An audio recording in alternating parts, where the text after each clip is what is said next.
Welcome to MACMA's Audience Architect, where we are crafting the future of audience engagement. Our mission, to dive into the intricacies of the ever-evolving media and publishing landscape through the sharp lens of audience and marketing professionals.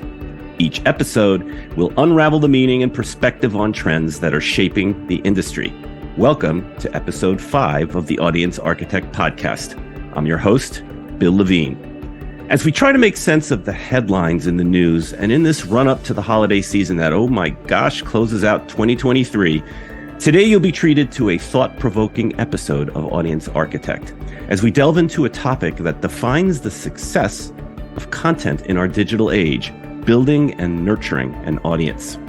As we navigate a world where our audience's attention is constantly courted by numerous platforms, understanding the subtle art of audience development is crucial. Today, we explore the foundational elements that remain constant amidst rapid technological evolution, the innovative methods for connecting content with its intended audience, and the emerging trends redefining outreach strategies. Our discussion will encompass practical insights into using personas for a deeper understanding of target demographics, strategies for authentically engaging audiences, and the exciting potential of new channels that are capturing the collective imagination. Furthermore, we'll probe into the unique challenges and rich opportunities presented by younger audiences. How do we balance the immediacy of revenue generation with the foresight required for long-term audience investment?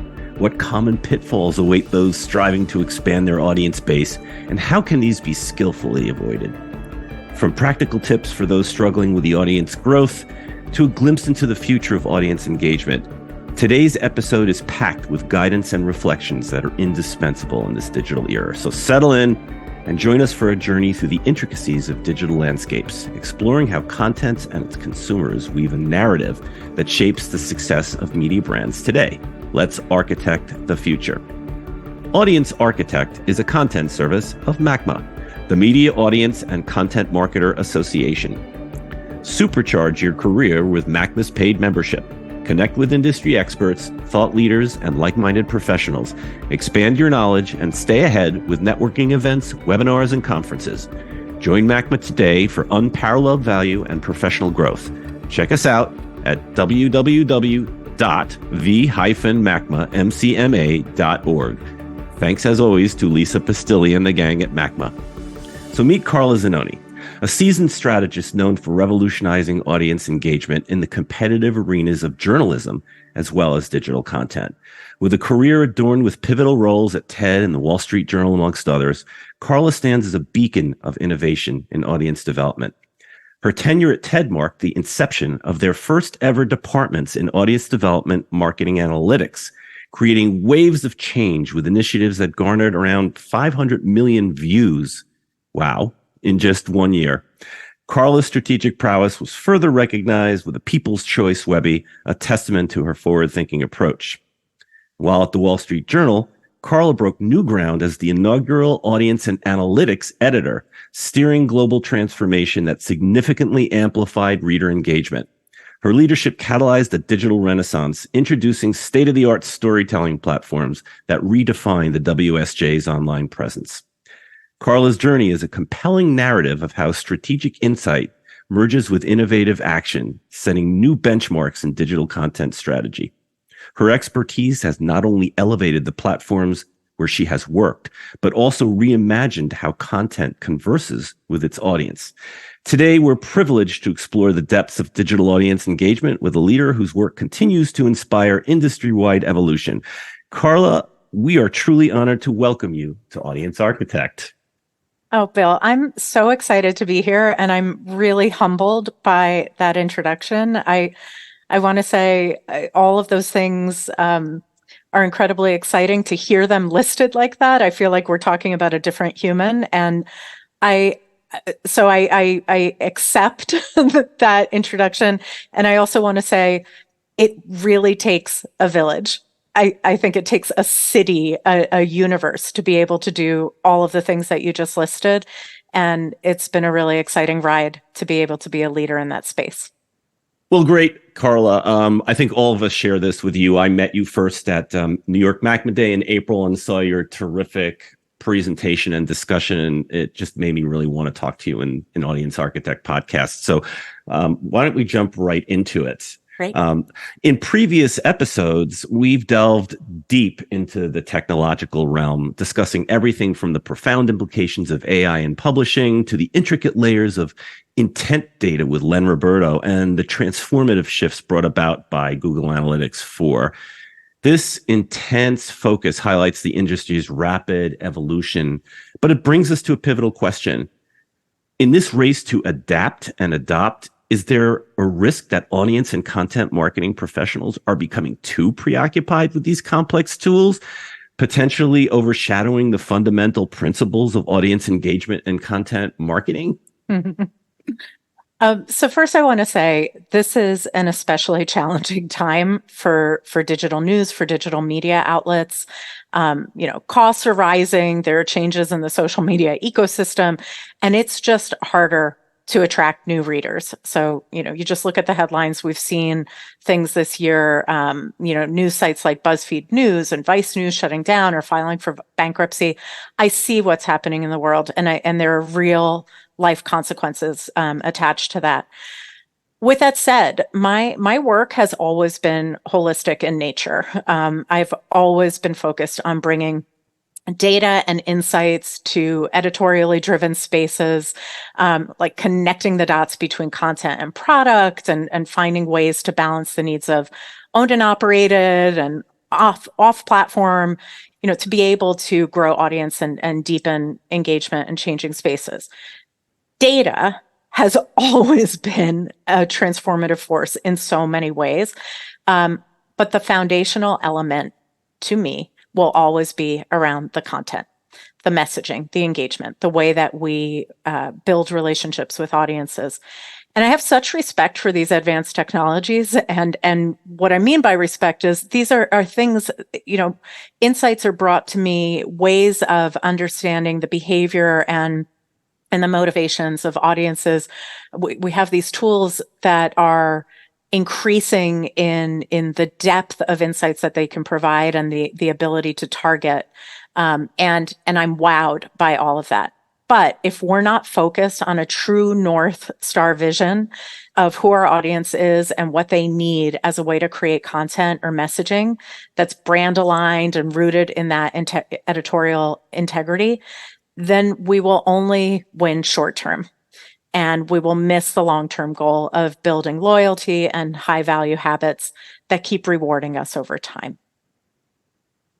So maybe it's a back to basics kind of an approach here, but what are some of the fundamentals of audience development around this content piece that publishers need to keep in mind, actually bring to the forefront in this age of advanced technology that may in some ways sound counterintuitive?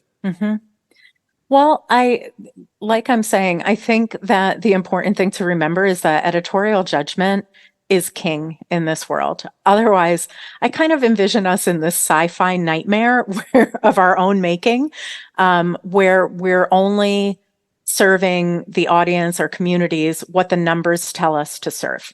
And we're kind of caught in this feedback loop where we really fail to find the opportunities to deliver like new content and new formats that might wind up meeting audience needs in ways that the audience didn't even know.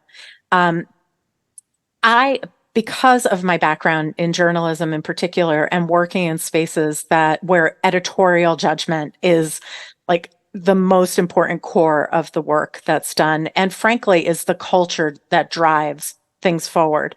I've worked in a lot of places where there was this great fear that audience data was going to lead publishers on a race to the bottom. The data is the tail wagging the dog. It's like, in this case, like data is the tail, and the journalists, the newsrooms, content curators, they're all the dog. And all of a sudden, high-minded, really smart people would be like hypnotized, and they'd start only programming cats and Kardashians. And we've seen brands go down that path for sure, but I've been really fortunate to work in places that are rooted in that journalistic integrity, where that hasn't happened, and where it's been understood that a key insight is understanding who the audience is, understanding what the brand is, and what the ethos of that brand is, and how to meet those two pieces with that integrity. And yet, that fear still looms large. Like, I am speaking to people in newsrooms and media spaces these days, and there is still this concern that we are just being that we just are trying to, meet the masters of data and only build content based around that. I think there are ways to do this where we can find the opportunities, find spaces to innovate and to really keep evolving. But it has to be really rooted in those basics that you're talking about. Like, what is your audience? Who is your audience? What motivates them? What do they need? How are you uniquely positioned to be able to meet that need? And how does that align with who you are as a brand? The one last thing that I'll say to that point is, broadly speaking, unfortunately, I see very few media companies starting with that question about who the audience is. They start with the last piece that I just mentioned, which is, what is the brand? What is the brand? What does the brand need to sell? What are we putting out there? And if companies and brands and publishers were to just pause for a moment and ask that first question, I believe that the process would be smoother and more successful long term. I'm right with you on that, Carla. I often know that in my world of life sciences, even with an established brand of 4 decades plus, often the audience is referred to as one giant glom. Yes. Everybody thinks the same, wants the same, uses the same devices. It's very much through the filter of the publisher, not the audience. So to that point, I mean, you've witnessed firsthand these shifts in how content connects with its audience, and I don't think it's overused. But one term that many strategists swear by is development of audience personas. These detailed representations of the different segments of a target audience. Could you delve into how creating these kinds of personas can enhance content strategy and audience development? And furthermore, like, how do you think this approach has evolved with some of the new digital tools? Yeah, I mean, to me, personas are, to your point about this, like this blob of the audience. I'm the amount of times that I've had conversations where I say, well, who's your target audience? Who are you trying to reach? Who are you currently reaching? Who would you like to be reaching, et cetera? And the conversation, frankly, boils down to, well, we want to reach everyone. And I'm like, this is a really big world. Like, that's a wonderful thing. And I've worked for brands, global brands, that a lot of people would argue have the opportunity to reach everyone. But this is not just a scale game, and it can't just be a scale game. In order to really build the kinds of relationships that I'm talking about with authenticity, with an understanding of the nuanced needs of that audience, you have to really boil it down to some commonalities of a core group. And then really think about how then, after you're serving the needs of that core group, how do you then perhaps open the aperture so that you can make that content accessible to a broader group that perhaps you didn't even know might be aligned with your brand. And I think the core to being able to do that is, it really boils down to listening, right? Which can be done by tracking all sorts of signals through data, obviously. But it truly, it's not just tracking those signals. It's having the again, that pause and that critical thinking to ask, what are those signals actually telling us? And that's where I think a lot of the editorial judgment that I'm talking about comes into play. So asking yourself, like, what is your target audience talking about? What are they sharing? What's in the zeitgeist? Let's not just follow fads. Let's actually we can follow trends. They're longer term. They're reflective of cultural evolution, they can be quite meaningful. But we don't want to just kind of listen to these signals and react all over the place and not have an actual strategy in place. And so, like, one of the most meaningful things that my team has done in the past is, when we have our programming meetings, is we talk about what the team is hearing and seeing online, and not just in their algorithmic bubbles, right? But out in the world. And we use all sorts of different tools. So some examples are Google Trends, social media monitoring tools, content aggregator sites like Reddit, trend analysis tools like BuzzSumo, TikTok's discovery page, especially on a phone that's not connected to any other account but your brand's account, is a treasure trove of insights. And you can really start listening to, okay, what is coming up there? How are people communicating? What are they talking about? What is aligned with your brand? And then you can start tapping into what you have available, whether it's creating original content or digging into your archives or things of that nature.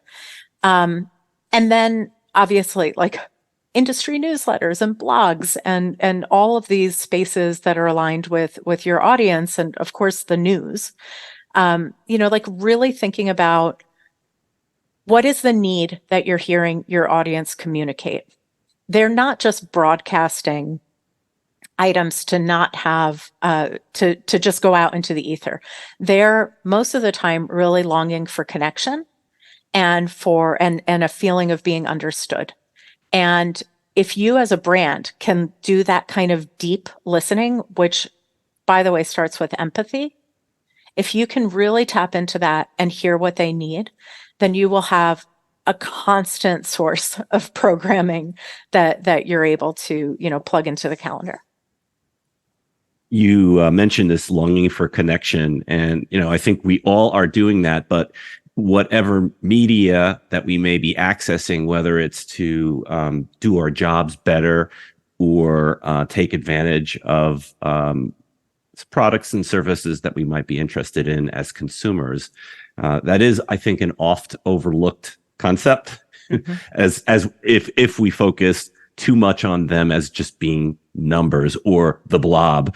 So right. I want to take a sidestep a little bit, because it was occurring to me as you were talking about, this deep listening, that, the editorial and content teams, of course, would be those that are closest, I guess you could say, organically to what's happening in their fields.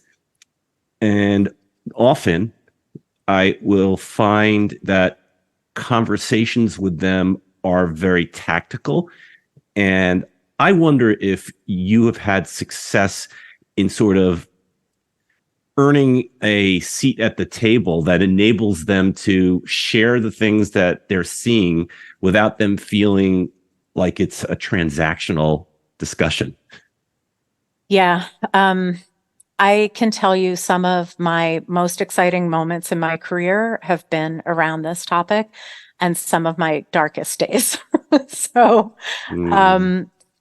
because at the end of the day, we're talking about humans who are really passionate about their work. Thank goodness, right? Because I've had the grace of working for places that are, mission driven, whether it's journalism, whether it's spreading ideas, et cetera.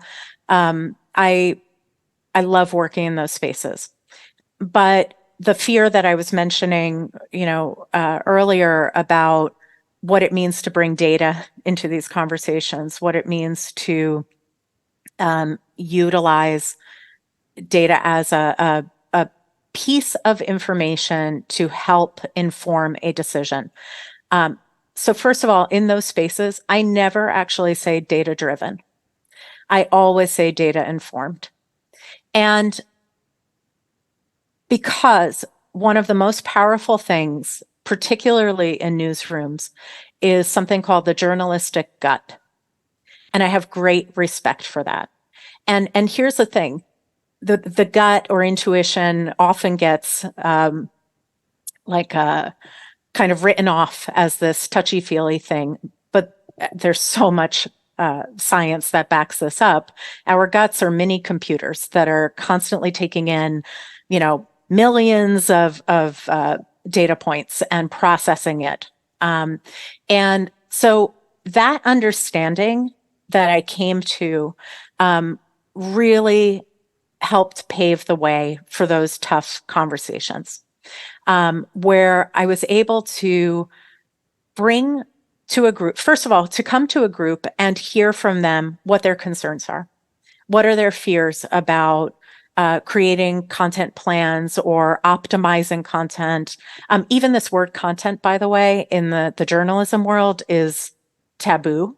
So I'm using that term to be really broad reaching. It can be an op-ed, it can be an article, it can be a video with a talk, it can be also an interview, etc. So I'm using that as a catch-all phrase.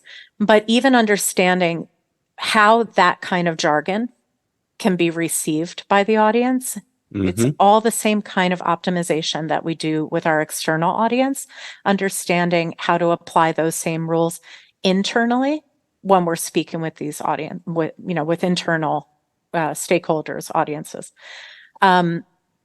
So really, like one of the things that I wanted to tell you about is when I first started, the term audience was really relegated to the corner of the newsroom where like either myself, literally just myself, or a small team would be working on social media content distribution. And tell me give me a location, like where sure. would this have been? So the very first time that I experienced this was actually for a group of community newspapers called Manhattan Media. They did the West Side Spirit and Our Town newspapers in Manhattan, if anybody remembers that. And that was like at the advent of blogging culture. And I would utilize listservs for reporting. I would utilize blogs to get this word out. These were all very print-centric spaces, right? And I started understanding that, first of all, there was a way to reach this bigger world. From a reporting standpoint, it expanded my sources, right? So this was so exciting to me. But what was interesting was the work there, and then the work soon after when I went to DNA Info, which was a hyperlocal news startup in New York and then in Chicago. And social media really started becoming such a distribution and engagement space for us. Metrics are part of all of that work. You're not just publishing something and kind of crossing your fingers and hoping that it's reached the audience. We didn't even, at that point in time, it was just starting to build the understanding of Google Analytics and being able to see like how many people were clicking on your stories. So social media, in a way, because when you're posting on social media and distributing there was, you could just see real time how the content was performing. So it was this incubator for helping people to understand, like, there is data integrated in the work we're doing here. And it's a signal of whether or not we're being successful in our jobs. And so, at the beginning, that was really relegated into this corner and seen as like, oh, those are the weird kids in the the corner there. But often people are like, oh, those are the young kids. I'm here to tell you, millennials are turning 40 this year. Like, this was not the work of quote unquote just young people. Like, this is evolved in many ways. That's a whole other discussion for us to have. But that'll be episode 32. Excellent. But so this focus on metrics really became a bridge of sorts for people in the newsroom to learn about how their content was performing and who it was reaching. And most importantly, at that time, who was reading. This was, before the infamous pivot to video. And this was a revelation for many, and it wasn't always a comfortable one, and it continues to be an evolution. But I think the most important thing that I can impart there is that having an understanding of the fear that has come from a space where in the past, like you cross the finish line, but just filing your story, like I reported on this, or I wrote this, my editor okayed it, we hit publish and it's done. It's a lot like having a baby. Like the 9-10 months is just the beginning. The birth is like, now you're off to the races. And I had to really help a lot of editorially focused people understand that this is a marathon, not a race. And there's a lot of work that needs to be done. And there's a lot of help that these insights can provide you to make it more successful and help you reach the people whose lives you're really trying to impact. So, you talked about some of these intent signals that Google Analytics and some of these other platforms allowed, the editorial teams and you and the business to start understanding the kind of reaction to the content. Again, broadly speaking, we got to come up with a better term for that. It seems just a little bit transactional, are delivering. So I'm going to get a little crunchy granola, given that though. So, in this age where analytics can dictate content strategies, how do you maintain the balance between data-driven decisions and creative intuitions? And can you share an instance where this balance might have significantly influenced an outcome? So I have two examples that come to mind. The first one, I'm going to take you back a little bit. I don't know if you remember the internet phenomenon that took place around the dress, whether people were able to see, I think it was gold and white or blue and black. Right? Oh, yeah. Everybody was showing in their offices. Everybody, right? And then a few years later, it became like, are dogs wearing pants on their forelegs, on the lower half of their body or on the rear? Like, I love science like this, right? And that was the thing. So I'm working at the Wall Street Journal. This phenomenon is happening. My social media editors are like, oh my God, the internet is blowing up around this. And the first instinct was, this is not a Wall Street Journal story. And that was amongst my team, right? My team of innovators and social media consumers, quote unquote, extremely online people, right? And what was so fascinating with that was, actually, there's a lot of science to why we're discussing whether or not you see those two different color patterns.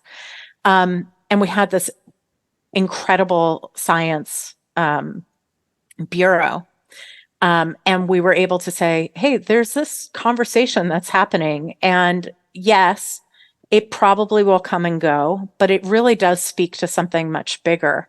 And our audience is wondering, like, why is this a thing?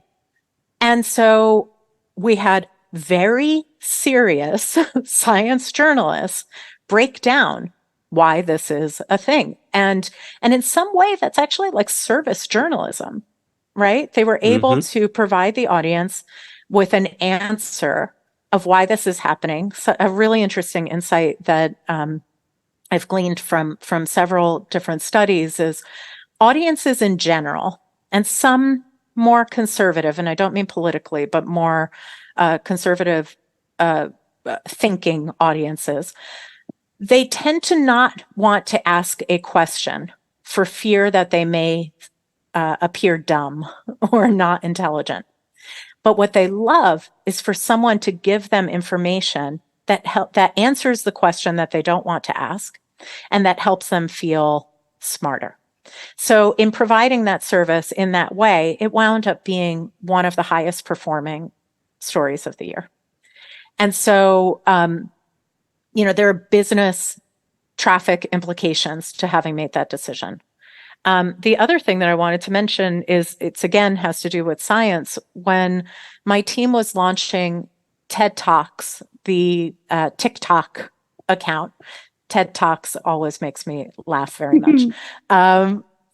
There was this belief or concern that perhaps the only thing that would work on that platform was stuff, kind of stuff that wasn't truly ideas focused, that was trendier, that was more, simple, very simplified. And what we actually found was that there were incredibly deep niche communities, which a lot of people are talking about now, understanding how that's shifted. Niche communities that were really interested in science and understanding how science actually works. So we found that having that understanding of what kind of content would reach different audiences in that space, and experimenting and doing testing and really being able to test our beliefs and make sure that we weren't just making assumptions about, especially in this example, like a younger audience, whether or not they, frankly, are they smart enough to understand the ideas that are being delivered by our brand? Like, there are really smart young people and there are really smart older people and everything in between. We'll be right back. This winter season, an event not just to celebrate, to inspire awaits your presence. Introducing the MACMA 2023 Holiday Extravaganza Networking Party. Brought to life by the Media Audience Content Marketing Association, or MACMA, and co-sponsored by FIP, this exclusive gathering is slated for November 30th. Our value is a testament to innovation and architectural grace, the Hearst Tower in New York City. Our day begins with a unique morning segment, the FIP New York City Insider event at 9:30 a.m., designed for those eager to get a head start. Why should you consider attending? Imagine an environment where industry frontrunners and dedicated professionals from media publishing, marketing, and content creation converge. It's a rare chance for insightful dialogue, learning from contemporaries, and of course, expanding your professional network. Okay, what are the particulars? The date, November 30th. Location, Hearst Tower, New York City. Kickoff, FIP New York City Insider event starting at 9:30 a.m., followed by the MACMA Holiday Extravaganza with registration beginning at 12 p.m. For MACMA members, we offer a preferential rate of $225, encompassing full access to the day's events. Non-members are warmly welcomed with a $300 pass, granting complete access to the day's proceedings and MACMA membership through December 2024. Joining us is straightforward. For the FIP New York City Insider segment, registration is available on the FIP website.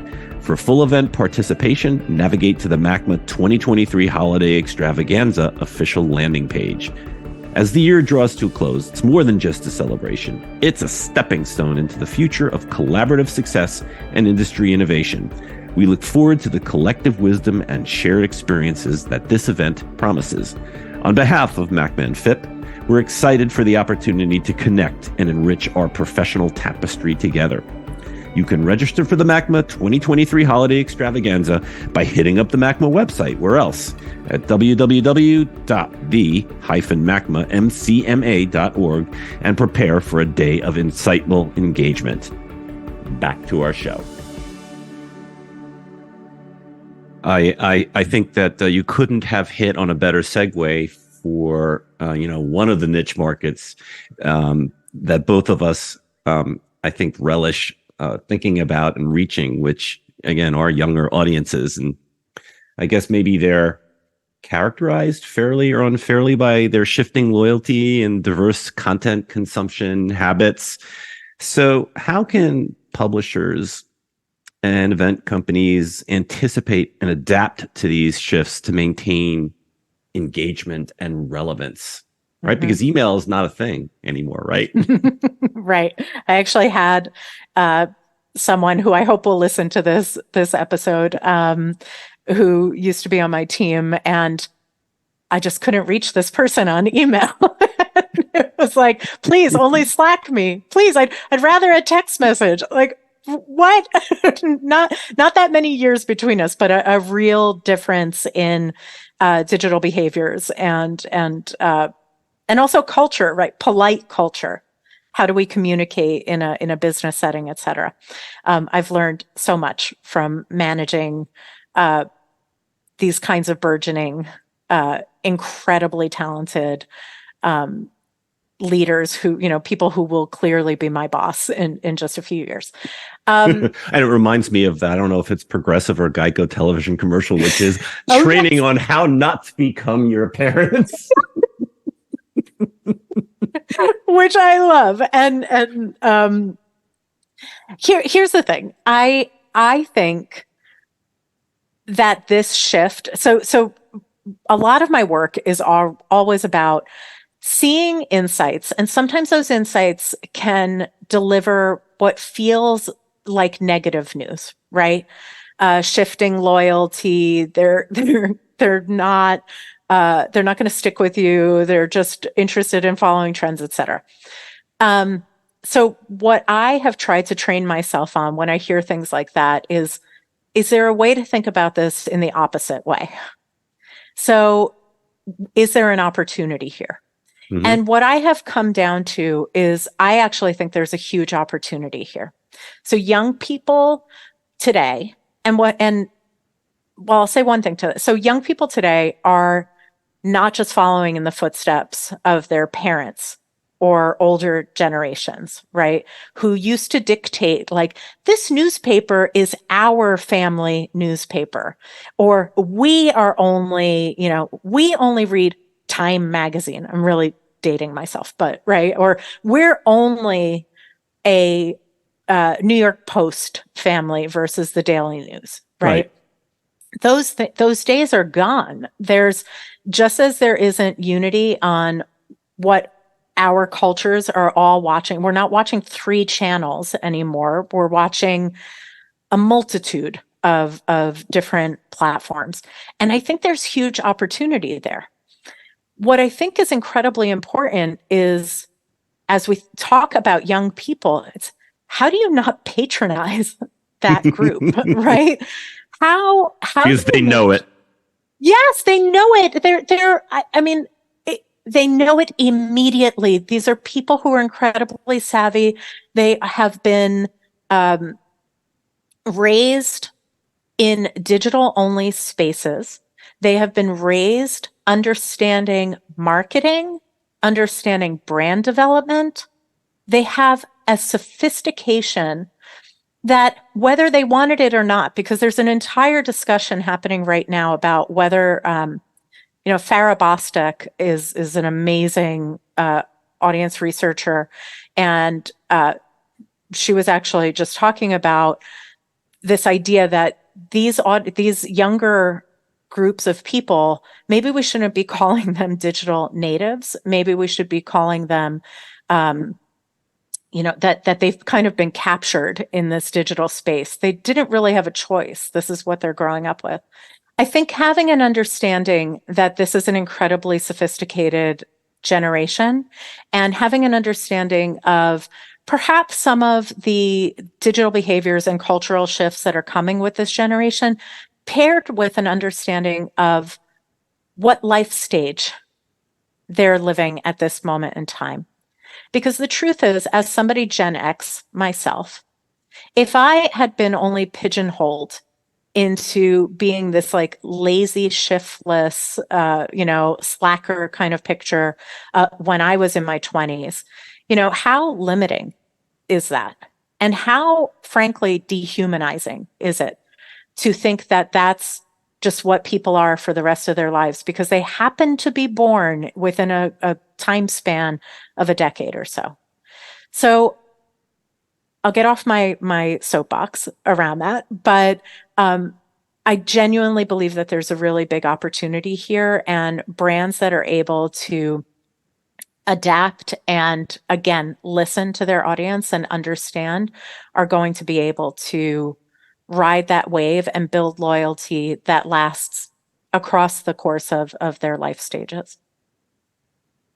Well, you mentioned TED Talk before, but speaking of TikTok, I think we should cover that a little bit. It's emerged, obviously, as a ginormous, powerful platform for content distribution, especially, again, among the younger demographics. But that too will change. That's the way Facebook started, and now the average age is over 40. And you've based on your experience, what unique considerations should content creators keep in mind when leveraging a new platform like this and not falling into just following the trends and catering to the lowest common denominator? Yeah. So definitely to the point that you were making about TikTok and platforms like this. I mean, my mother is like my case study of one, but I can tell you my mother is on TikTok far more than I am and kind of far more than most younger people I know. I think that's something really interesting to watch. And I think there are a lot of reasons for that, but I'll let the social scientists, discuss that. But I think one of the most important things, and I learned this both with launching Snapchat at the Wall Street Journal and then launching TED Talks at TED. At the Wall Street Journal, when we launched Snapchat on Discover, it was the first national newspaper to launch on that platform. And it was an unusual announcement, right? The Wall Street Journal on Snapchat. At that point, it was 2016, early 2016. And a lot of people were kind of scratching their head. And what was interesting about that experience, and it's very similar to the TED Talk experience, what was really important was being able to experiment and find the right expression of the brand on that platform. And some of that, although you definitely want to be thinking about how to fund the work on these platforms, because oftentimes it can be quite expensive. It is a content creation team. It's not just, quote unquote, just a social media distribution team. These are two very different skill sets. And over time, those skill sets have started coming closer together. But at the time for both of these platform launches, they didn't exist. So I think allowing your team to experiment before you immediately try to monetize is really important. Partially because you don't want you have all of these signals coming in, and you want to make sure that you're focusing on creating content that is truly serving the audience in an authentic way, where their engagement is the most important signal you're listening to. If you start complicating it with this moment of experimentation with a discussion about monetization, it can be really complicated. And I know I sound like a Pollyanna talking about this. I understand the incredible challenges inherent in funding this kind of work. But I think it's a really important space to be able to protect, if possible, a soft launch or some not never-ending experimental phase, but it's really important to have that. And so with TED Talk, we actually had that soft launch. We did 3 months where we were just experimenting. We were doing a lot of listening. It was a very, very small team or fragments of my team's time devoted to working on TikTok. And it was really interesting. Like we launched, we had a talk with Lizzo, and that was actually this is ironic, but our soft launch was actually started by launching a Lizzo talk on the platform, which yielded huge, huge results. Mm. And what I think was fascinating was we started actually understanding, what does virality actually mean on this platform? For so many of us, we're chasing virality all the time. We're chasing scale all the time. And although it felt really good to launch that way and to have that big reach, and that did serve the ideas that were presented in that talk, that didn't necessarily lead to continued growth. So it's like this spike, but it's not sustainable continued growth.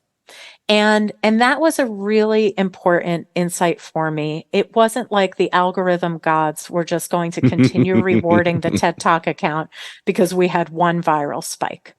It was like, okay, what are you doing every single day to that is sustainable to build a relationship with your audience so that they're deeply engaged with you, and frankly, so that they start amplifying you. And then you're in a true back and forth relationship with that audience. And that's key no matter the platform.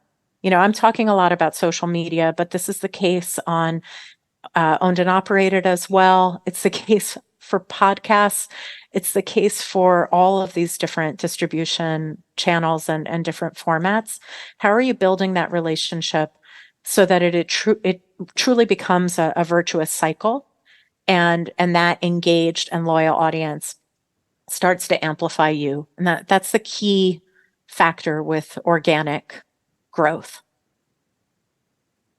That experimentation that you're talking about is really interesting, because as a person with a business leadership role, I often struggle to convince fellow leaders to let a new concept gestate and not force an immediate budget expectation on it that, if it goes awry, could be translated as failure, and then an abandonment of something that could truly lead to that kind of revenue, but without establishing what works and doesn't work and refining and optimizing, we'll never get there.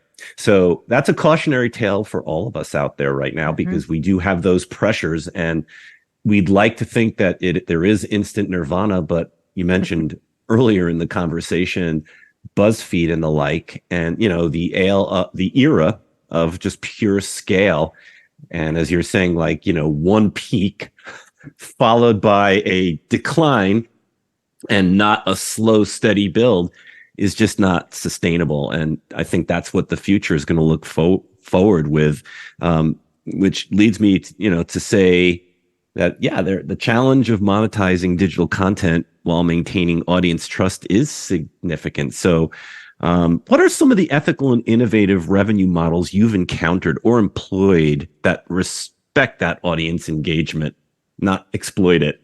Yeah. So I think about this interview series that my team worked on in partnership with our partner marketing team. And this was at TED, and this was sponsored content that is, underwritten by a brand, with very, very clear editorial guidelines and a wall that's quite similar to what you might have in a newsroom that doesn't exist for many brands. And we were extremely clear on what kind of input could be fed into this kind of work. So, for example, working with a major brand, we might say, okay, we want to do a series on burnout in the workplace. This was a series that we did after the first year of COVID. And there was an understanding that we had found a brand that was aligned with this topic. They understood that we would curate, we would program, we would run the interviews, we would do all of the work. And frankly, they had enough trust in our brand and understanding of who we are, and how respecting that trust that we have with our audience, and giving us the space to be able to do this work without trying to guide the editorial vision. That was incredibly important. That series wound up moving into, becoming several series of different topics. Positive from a revenue standpoint, brand new social media monetization opportunities. And this year, the brand actually became the number one most engaged with brand on LinkedIn. And we haven't talked about LinkedIn it's, I'm sure everybody here knows, it's just blowing up in so many ways. And the engagement is so much higher there. People are really coming to this space looking for what I've always said is like a little bit of a performative space. So it keeps the trolls away somewhat. I've Mm-hmm. seen things, but humans will be Occasionally humans, they show up right? in the. Every once in a while, I'm like, Mm. wow, you didn't think your boss would see that. But so, um, but it's so I mentioned that to say, that kind of experimentation and that ability to find something that was really aligned with other brands who wanted to partner with us, that's aligned with our editorial vision, that's bringing information out to the public that's really helpful. All of those things lead up to success across multiple metrics. One other thing to just mention is that model actually helped create an entire suite of programming around topical, timely topics that were important to be able to address for the public.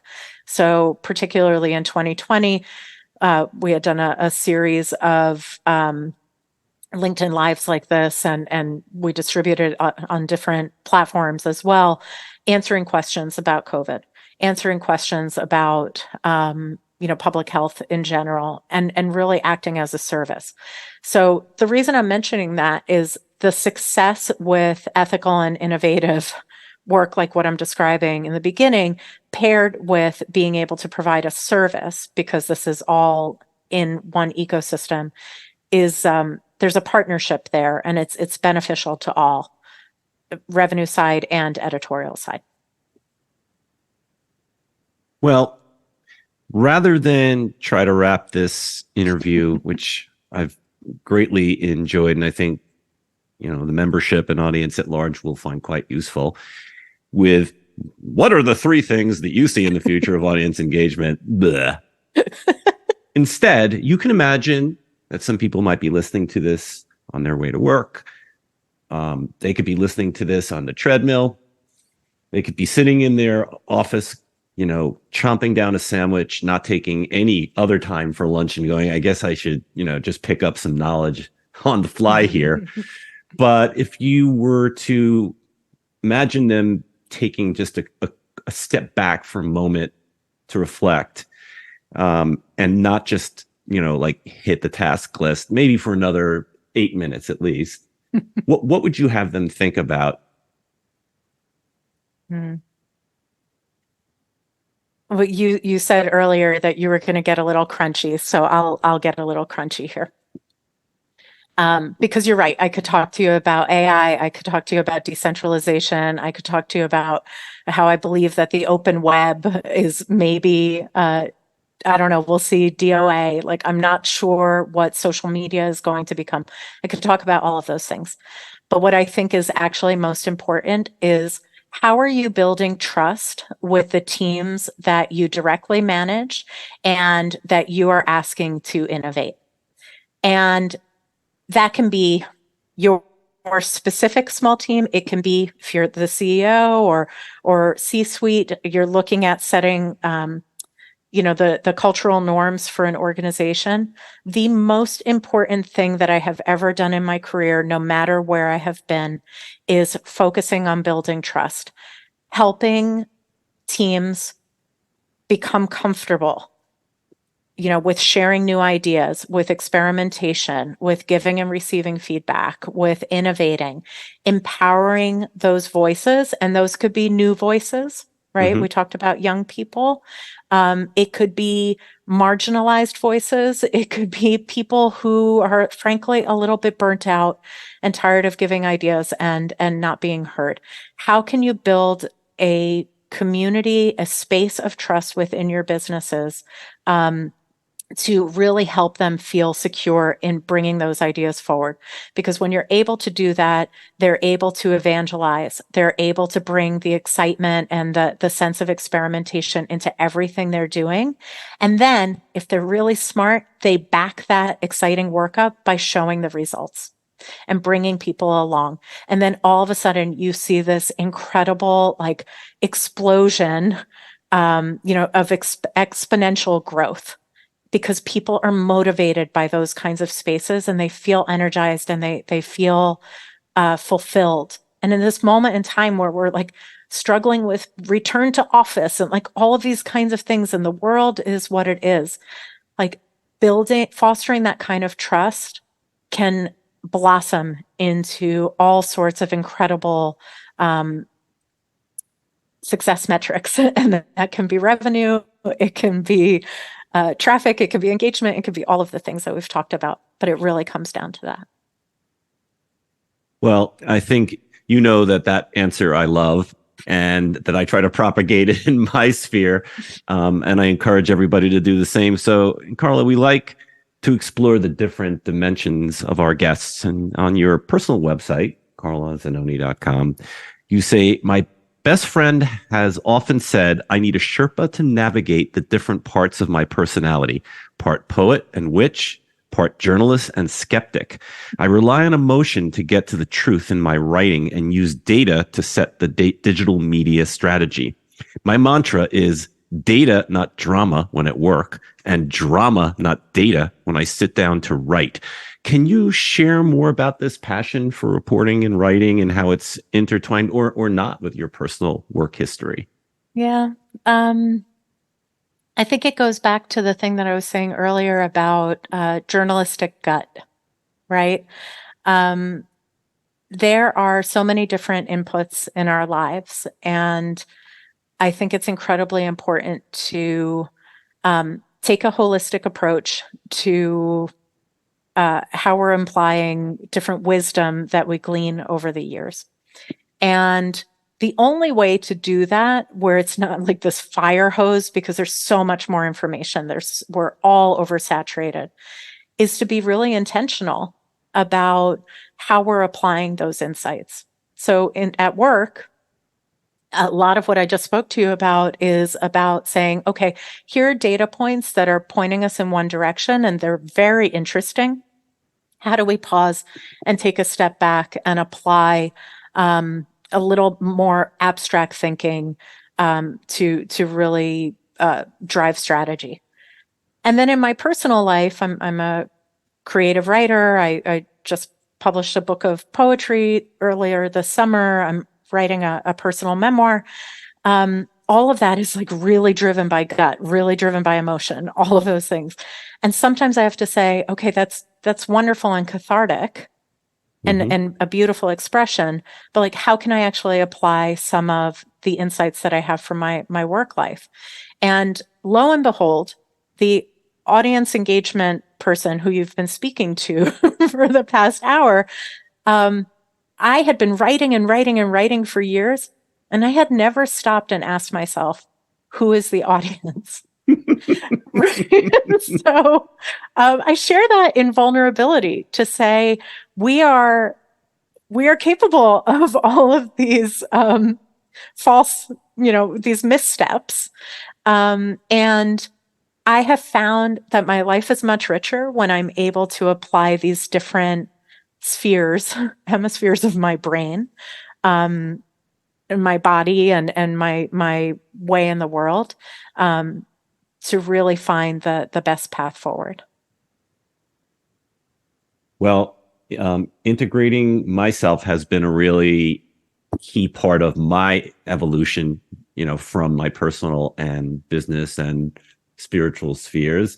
So I relate very much to it. And I think that the magic that can result from that is incredible. So power to you. And I really thank you for taking the time to chat, especially on this angle of the subject, which is so sort of counterintuitive to all of the AI tech stuff, which is awesome. That's being discussed or feared or, taken advantage of, or opportunities today. So if someone would like to get in touch with you, how would you prefer they do so? Sure. So my website is CarlaZanoni.com. My email is CarlaZanoni@gmail.com. And please feel free to connect with me on LinkedIn. Send me a note. and let me know that you found me through this amazing podcast. And let's see how we can collaborate. I would love to do that. Carla, thank you. Thank you. This was just such a pleasure and such a gift to your audience. Audience Architect is a content service of MACMA, the Media Audience and Content Marketer Association.